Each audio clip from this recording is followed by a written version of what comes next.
obviously really important to build trust in a relationship. And we want to make sure that we don't assume trust too soon because then we can get hurt and it can actually become then harder to trust people moving forward.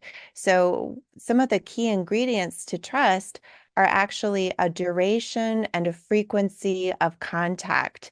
So, we wouldn't want to just go on 2 or 3 dates with somebody and then feel like we trust them, right? So maybe make sure that you've seen the person maybe 6 times, say in a month or something like that, at least, for say an hour or two at least each time, so that you're starting to really see that person in different lights and different experiences and noticing if they remain reliable and stable. They show up when they say that they will.